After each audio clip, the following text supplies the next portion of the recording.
Study hack with hack channel में आप सभी का स्वागत है। लास्ट वीडियो में हम टॉपिक कर रहे थे डेवलपिंग एन एक्सपर्ट सिस्टम, जिसके अंदर से हमने 3 स्टेजेस को डिस्कस किया। फर्स्ट स्टेज था हमारा आइडेंटिफिकेशन, सेकंड था कंसेप्चुअलाइजेशन एंड थर्ड स्टेज हमने लास्ट वीडियो में डिस्कस किया वो था फॉर्मुलाइजेशन। आई आई होप कि आपने इन सभी वीडियोस को देखा होगा, आपको अच्छे से कॉन्सेप्ट भी समझ में आया होगा। तो आज का जो न्यू टॉपिक रहेगा, नेक्स्ट स्टेज जो होगा वो होगा इम्प्लीमेंटेशन। इम्प्लीमेंटेशन आपने कहीं ना कहीं सुना होगा। इम्प्लीमेंटेशन का मीनिंग क्या होता है? जो चीज़ हम प्लान कर रहे हैं वो सिर्फ हमारे माइंड में है, विजुअली है, फिजिकली नहीं।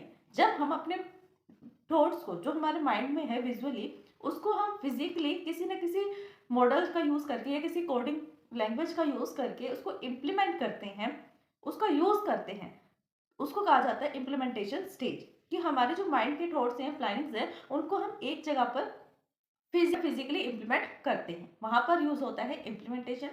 जब हम सॉफ्टवेयर डेवलपमेंट की बात करते हैं, आपने भी कई जगह पर जब सॉफ्टवेयर डेवलपमेंट लाइफ साइकिल में इस स्टेज को देखा होगा, डेवलपमेंट लाइफ साइकिल में स्टेज को देखा होगा, क्योंकि बहुत जगह पर एसटीएलसी में इम्प्लीमेंटेशन भी लिखा होता है और इम्प्लीमेंटेशन के प्लेस पर कोडिंग भी लिखा होता है। क्योंकि कोडिंग का मीनिंग भी यही है, जो हमने डिजाइनिंग फेज में एक नॉर्मल लॉजिकल डिजाइन बनाया था, लॉजिकल जो हमारे पास लॉजिक लगने थे उनको एक लॉजिकल वे में रिप्रेजेंट किया था, उसी से ही हम एक फिजिकल कोड लिखकर कुछ ना कुछ इंप्लीमेंट करते हैं। डेट्स वाई यहाँ पर हम कोडिंग भी लिख सकते हैं और इम्प्लीमेंटेशन भी लिख सकते हैं।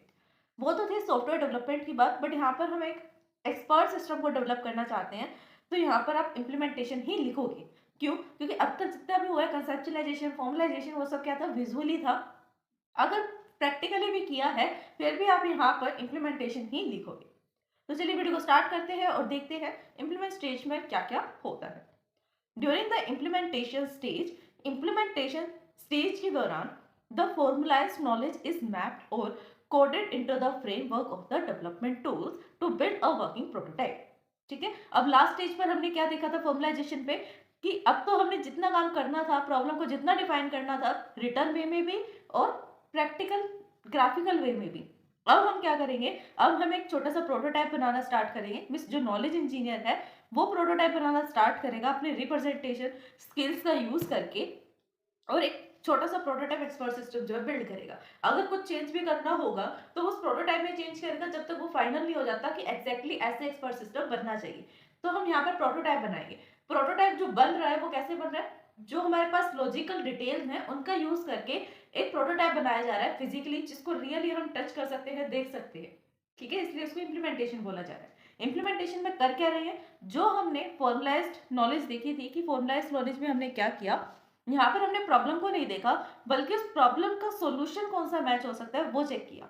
उन सॉल्यूशन के अकॉर्डिंग कोड करके या फिर किसी ना किसी हार्डवेयर सिस्टम्स का यूज करके, फ्रेमवर्क्स का यूज करके हमने प्रोटोटाइप को डेवलप करना स्टार्ट कर दिया। प्रोटोटाइप मींस एक डमी सिस्टम बनाना स्टार्ट कर दिया, जिससे अगर कुछ चेंज होगा तो इतना ज्यादा इफेक्ट नहीं पड़ेगा, ना ही इकोनॉमिकली और ना ही प्रैक्टिकल। इकोनॉमिकली मींस देखो, कुछ भी चीज अगर हम बना रहे हैं, छोटी से छोटी चीज भी, उसके अंदर भी इकोनॉमिकल लगेगा, पैसे लगेंगे कंपनी वालों के, तो ज्यादा नुकसान नहीं होगा उनको अगर वो प्रोटोटाइप्स का यूज करेंगे। प्रोटोटाइप्स का यूज करेंगे जैसे डमी सिस्टम। जैसे आप कभी भी मोबाइल की शॉप पे मोबाइल लेने जाते हो, ठीक है, तो वो आपको क्या डायरेक्टली ओरिजिनल पीस दिखा देते हैं? नहीं ना। जो भी मॉडल आप चाहते हैं, आपने बोला मेरे को सैमसंग का चाहिए फोन, वीवो का चाहिए, तो आपको एक डमी दिखाएंगे, राइट? उसी मॉडल का डमी सिस्टम दिखा देंगे कि ये ऐसे है, ये इसकी बॉडी है, अंदर की फंक्शनिंग ये हो सकती है। ठीक है, वो सब बता देंगे आपको, बट आपको रियल में ओरिजिनल पीस तो नहीं देंगे ना। ओरिजिनल पीस कब बनेगा? जब पहले डमी सिस्टम बन जाएगा। वैसे एक्सपर्ट सिस्टम को या किसी सॉफ्टवेयर को बनाने के लिए भी किया जाता है। सबसे पहले हम उसका प्रोटोटाइप बनाते हैं। अगर प्रोटोटाइप में चेंज करना है, डोंट वरी, चेंज हो जाएगा, कोई इसमें प्रॉब्लम नहीं है कि चेंज नहीं होगा, बल्कि प्रोटोटाइप में ही चेंज होता है, ताकि आपको एक्चुअल में जो आप रियल में एक्सपर्ट सिस्टम बनाने जा रहे हो उसके अंदर चेंज ना करना पड़े। ठीक है, जिससे क्या होगा? आपकी इकोनॉमिकल सिचुएशन भी बच जाएगी, टाइम भी और मनी सब बच जाएगा। The content of the knowledge structure का जो कंटेंट होता है, inference rule and control strategies are establish in the previous stage that are organised into the suitable format. जो कोई भी इंफॉर्मेशन या नॉलेज हमने कलेक्ट की और उसको रिप्रेजेंट किया आइडेंटिफिकेशन और कंसेप्चुलाइजेशन स्टेज पर, जो जो नॉलेज हमें मिली उसको हमने एक फॉर्मुलाइज वे में सेट कर दिया, फॉर्मुलाइज वे में रिप्रेजेंट कर दिया फॉर्मुलाइजेशन स्टेज पर। ये वही कह रहा है कि आपने एक सुटेबल फॉर्मेट का यूज करके उसको फिक्स कर दिया रिप्रेजेंटेशन के मेथड्स का यूज करके नॉलेज का। ऑफ्टन द नॉलेज इंजीनियर्स, जो नॉलेज इंजीनियर है, will have the having using the program development tools, उसके पास कुछ ना कुछ डेवलपमेंट टूल्स होगा जिन टूल्स का यूज करके वो एक्सपर्ट सिस्टम बनाएगा। अदरवाइज उसको हार्डवेयर की तो नीड पड़ेगी पड़ेगी ना, बट अंदर के फंक्शनिंग करने के लिए उसको सॉफ्टवेयर डेवलपमेंट टूल किट का या सिस्टम्स का यूज करना पड़ेगा। ठीक है, देखो बॉडी बनाने के लिए तो हार्डवेयर लगेगा, जैसे कंप्यूटर सिस्टम में होता है, बॉडी बनाने के हार्डवेयर लगेगा, बट उसके अंदर जो फीचर्स हैं जो वो वर्क करेगा तो सॉफ्टवेयर है ना सब। तो सॉफ्टवेयर की प्रोग्रामिंग करने के लिए भी क्या करना पड़ेगा, उसकी सॉफ्टवेयर की प्रोग्रामिंग करने के लिए भी डेवलपमेंट जो टूल्स है उनका यूज करना पड़ेगा, ताकि वो प्रोटोटाइप बना सके, एक ऐसा प्रोटोटाइप जो वर्किंग करता हो, लाइक द डॉक्यूमेंट, जो जो डॉक्यूमेंट्स में जितनी भी चीजें थी, इंस्ट्रक्शन थी, उनका यूज करके वर्किंग करता। The course of building an expert system, जब हम बिल्डिंग एन एक्सपर्ट सिस्टम की बात करते हैं कि हम एक एक्सपर्ट सिस्टम बना रहे हैं, देयर इज ऑलमोस्ट कांस्टेंट, तो सारी चीज कांस्टेंट रहती है, बार बार हम किसी चीज को चेंज नहीं करते, क्योंकि जो चेंजेस होने थे वो फर्स्ट स्टेज पर ही हो गया, आइडेंटिफिकेशन में, उसी के अंदर सब डॉक्यूमेंट और डिस्क्रिप्शन बनाया जाता है, अगर चेंज होता है तो वही हो जाता है, फिर भी थोड़ा बहुत अगर चेंज हो रहा है दैट इनफ है, पर ज्यादा चेंज नहीं होता, मोस्टली कांस्टेंट ही रहता है। Revision which have the involve reformation of the concept, redesign of the representation, अगर हम चेंजेस करते भी हैं तो हमें सब कुछ चीज़ रिवाइज करनी पड़ेगी, स्टार्टिंग स्टेज से वापस से सब काम करना पड़ेगा, दोबारा से रीडिजाइनिंग करनी है, रिप्रेजेंटेशन करनी है, रिफाइनिंग करनी है, ताकि हम एक एक्सपर्ट सिस्टम बना सके, इम्प्लीमेंटेशन कर सके उसका।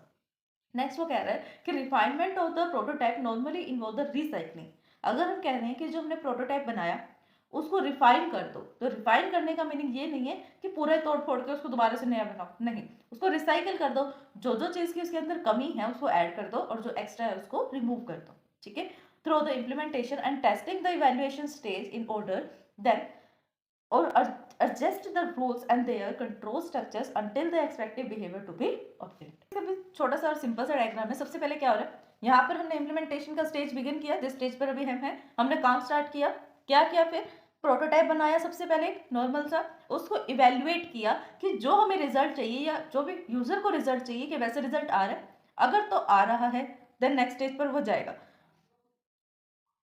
Where the correct technique choose, अब हमें कौन से करेक्ट टेक्निक्स को चूज करना चाहिए, कौन सी सही टेक्निक है जो हम चूज करें और हम टेस्टिंग करना स्टार्ट कर दें। अगर सही है प्रोटोटाइप, नहीं है तो वापस जाएगा, प्रोटोटाइप बनाएगा, इवेल्युएट करेगा, चेक करेगा कौन सी कंडीशन यूज करें, अब चेक हो जाएगी, सही होगी कंडीशन तो यस वाले में जाएगा और फटाफट से बिगिन कर देगा टेस्टिंग को, अदरवाइज कहाँ चला जाएगा, वापस से प्रोटोटाइप मेकिंग की तरफ। Once the prototype system has been defined sufficiently to allows it to be executed, अगर एक बार हमारा प्रोटोटाइप ठीक से बन गया तो हम नेक्स्ट वाले स्टेप पर जा सकते हैं, प्रोग्राम को एग्जीक्यूट करना स्टार्ट कर सकते हैं। The expert system is ready to be tested, जैसे ही एक प्रोटोटाइप सही बन जाएगा उस टाइम पर हम नेक्स्ट स्टेज पर जाएंगे, नेक्स्ट स्टेज है टेस्टिंग का, तो एक्सपर्ट सिस्टम जो रेडी रहेगा टेस्ट होने के लिए through the ensure that execute correctly, जिससे हमें ये एंश्योर हो जाए, ये पक्का हो जाए कि अब जो एक्सपर्ट सिस्टम है बिल्कुल सही से काम कर रहा है, सही से ही काम करेगा। तो फ्रेंड्स यही हमारा आज का टॉपिक, नेक्स्ट वीडियो में हम नेक्स्ट टॉपिक को डिस्कस करेंगे विच इज टेस्टिंग। अगर इस वीडियो को समझने में आपको कोई भी डाउट आता है देन आप हमें कमेंट कर सकते हैं। वीडियोस को लाइक शेयर सब्सक्राइब करना कमेंट करना ना भूलें। Thanks for watching my video.